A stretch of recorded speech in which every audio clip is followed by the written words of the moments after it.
I'm Max Dalton, and in this video I'll show you how to find your TikTok favorites. Marking sounds, posts, effects, and more as a favorite on TikTok is easy. Finding your TikTok favorites, however, is a bit more tricky.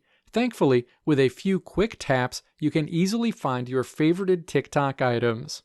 Now let's walk through the steps to find your TikTok favorites. Step 1. Open the TikTok app on your iPhone, iPad, or Android device. You'll land on your TikTok home screen. Step 2. Tap your profile icon at the bottom of the screen. Your TikTok profile screen is displayed. Step 3. Tap the favorites icon. You'll see a menu where you can choose to see your favorite TikTok posts, collections, sounds, effects, and places. Let me know if this video helped you out in the comments below. If you liked what you saw here, click the video links on the right side of the screen to check out another video, or click the logo on the left side of the screen to check out my tutorial website at www.maxdalton.how.